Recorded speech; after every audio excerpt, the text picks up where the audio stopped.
Some say it's just a tragic coincidence. Others believe it's a curse. The 27 Club is a chilling pattern in music history, legendary artists, all dying at the age of 27. But what if there's more to their deaths than meets the eye? Today, we unravel the mysteries behind the 27 Club's most infamous members.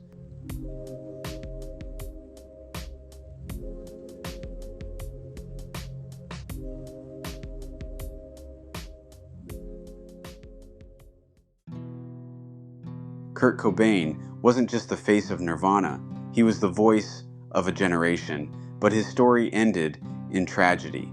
On April 8, 1994, his body was discovered in his Seattle home. The official cause of death was self-inflicted, but not everyone believes that.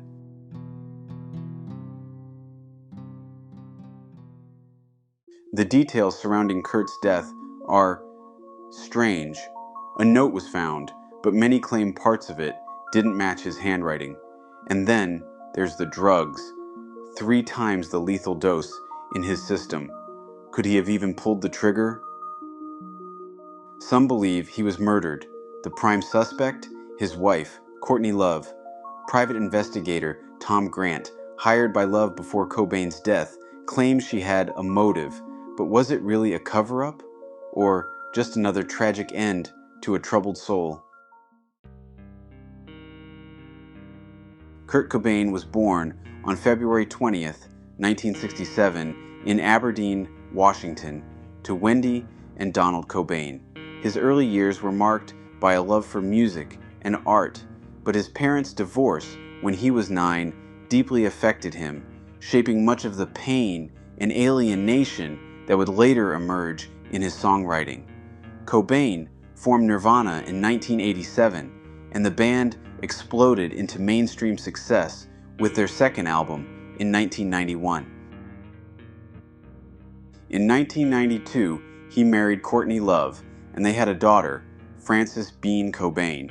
Despite his success, Cobain struggled with drug addiction, chronic illness, and the pressures of fame, which ultimately led to his tragic death on April 5, 1994, at the age of 27. His music spoke to so many people, and it continues to influence and define rock music decades after his passing.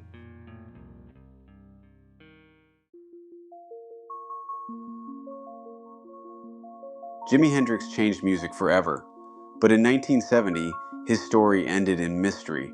Officially, he died from asphyxiation, drowning in his own vomit after a drug overdose. But here's where things get strange. Witnesses claim Hendrix was still alive when paramedics arrived. So why did the hospital staff say he was already gone?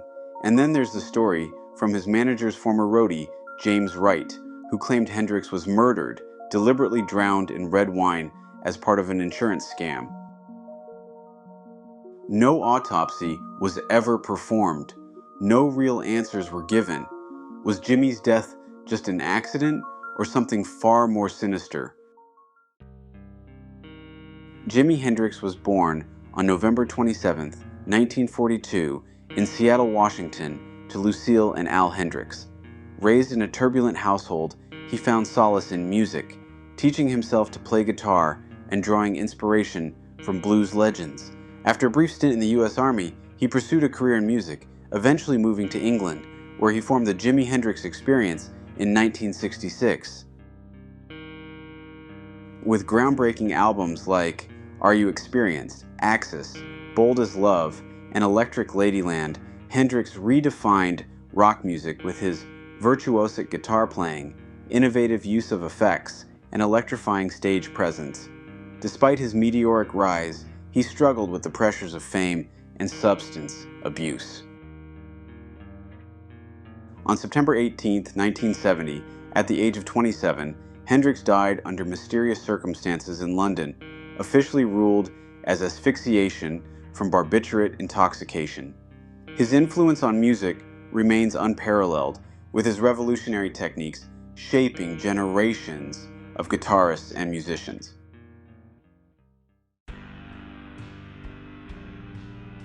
Janis Joplin's voice could shake the heavens, but on October 4th, 1970, she was found dead in a Los Angeles hotel room.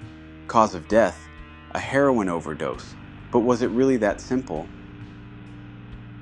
Friends say she had just bought a fresh batch of heroin from an unknown dealer. Oddly, multiple users who bought from the same source died that week. Some suspect it was intentionally spiked, a setup, but why would someone want to take out Janis? To this day, no one knows who sold her that fatal dose.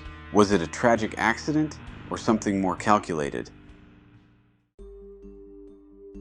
Janis Joplin was born on January 19, 1943, in Port Arthur, Texas, to Seth and Dorothy Joplin. An outsider from a young age, she found comfort in blues and folk music, idolizing artists like Bessie Smith and Lead Belly.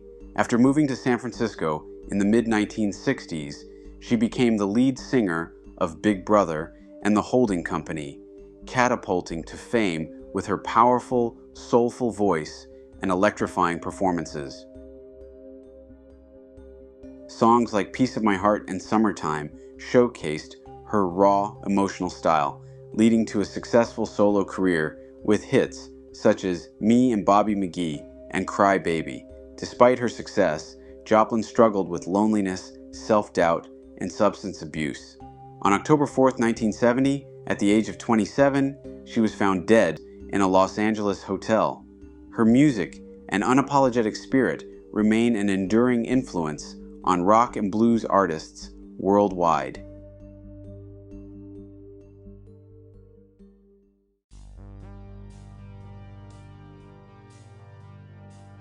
Jim Morrison, the Lizard King, poet, rock star, enigma, found dead in a Paris bathtub in 1971. Cause of death, officially heart failure. But here's the catch: no autopsy was ever performed. Jim had been deeply involved in the underground drug scene.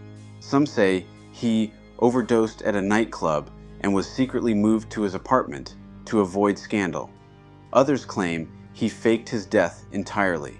His girlfriend, Pamela Corson, was the only witness, and she died 3 years later under eerily similar circumstances. Did Jim Morrison truly die that night, or did he escape the rock and roll lifestyle, leaving behind nothing but a legend? Jim Morrison was born on December 8, 1943, in Melbourne, Florida, to George and Clara Morrison. His father was a strict U.S. Navy admiral, and Morrison's early life was marked by frequent moves and a rebellious spirit.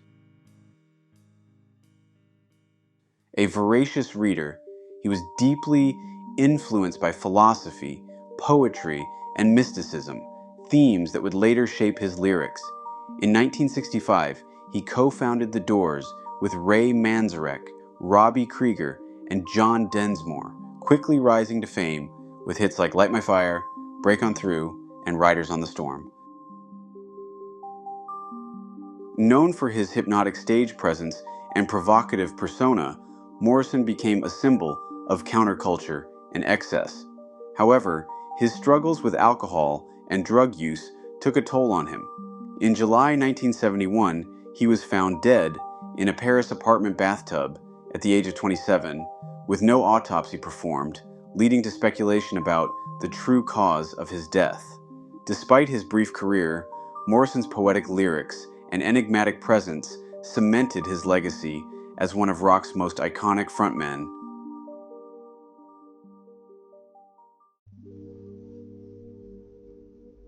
Before rock and roll, before grunge, there was the blues, and the first known member of the 27 Club, Robert Johnson.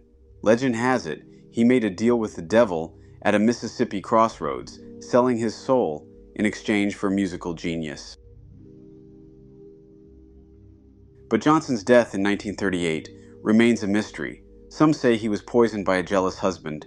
Others claim he simply fell ill. But those who believe in the crossroads myth, they say the devil came to collect his due.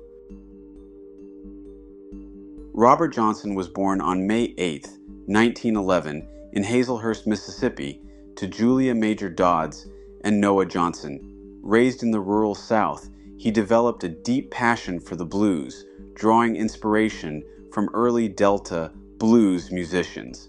His life remains shrouded in mystery, with tales of him vanishing for a time and returning with seemingly supernatural guitar skills, fueling the famous legend that he sold his soul to the devil at a crossroads in exchange for musical talent. His recordings, including Crossroad Blues, Hellhound on My Trail, and Love in Vain, showcased his haunting voice and masterful guitar playing, influencing generations of musicians.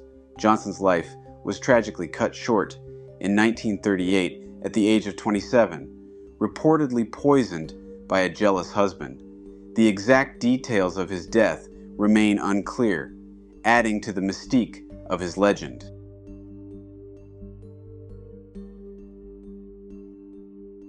Though he recorded only 29 songs, his impact on blues and rock music is immeasurable, shaping artists from Muddy Waters to Eric Clapton and beyond.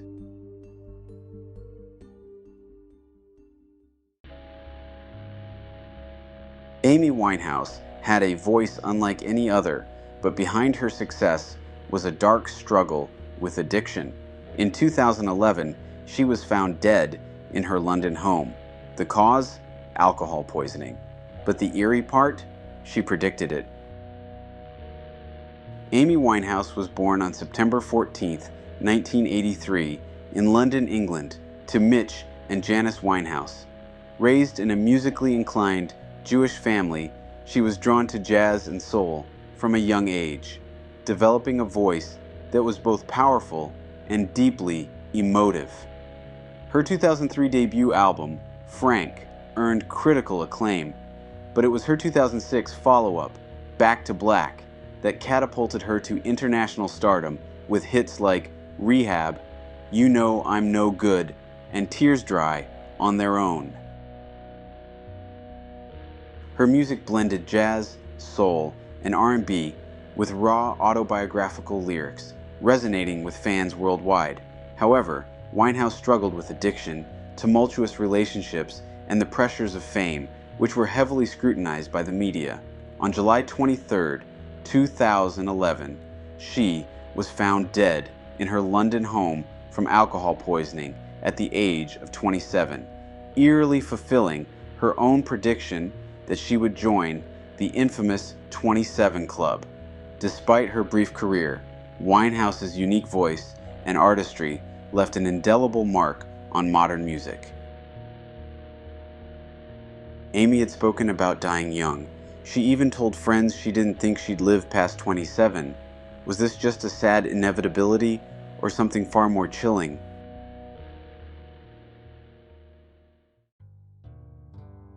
The infamous 27 Club is a tragic phenomenon in music history, encompassing a group of influential musicians and artists who all mysteriously died at the age of 27. Among the most well-known members are rock legends like Jimi Hendrix, Janis Joplin, Jim Morrison, and Kurt Cobain, each of whom shaped the sound of their respective eras before their untimely deaths. The club's origins trace back to blues musician Robert Johnson, whose eerie legend of selling his soul at the crossroads only adds to the mystery. Other members include Rolling Stones guitarist Brian Jones, who drowned under suspicious circumstances in 1969, and Amy Winehouse, the jazz soul powerhouse, whose struggles with addiction led to her tragic passing in 2011. Lesser known, yet equally talented artists include R&B singer Jesse Belvin, psychedelic rockers Ron Pigpen McKernan of the Grateful Dead, and Alan Blindowl Wilson of Canned Heat, as well as punk icons like Boon of Minutemen and Mia Zapata of the Gits. Even international musicians such as Brazilian rock star Casé and Russian alternative rocker Anton Yelchin, who was also a rising Hollywood actor, fell victim to this eerie pattern. While their deaths stemmed from various causes, accidents, and even unsolved mysteries. Their collective passing at 27 has fueled endless speculation about fate, fame, and the pressures of artistic genius.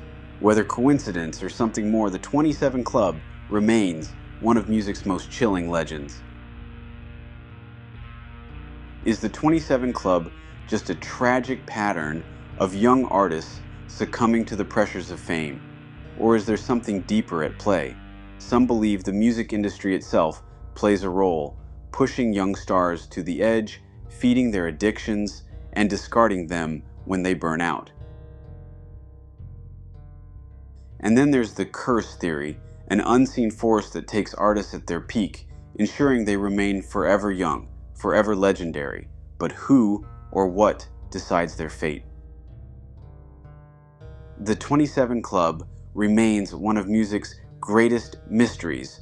Coincidence, conspiracy, or something else entirely? What do you think? Leave your thoughts in the comments, and don't forget to subscribe for more deep dives into music's darkest legends.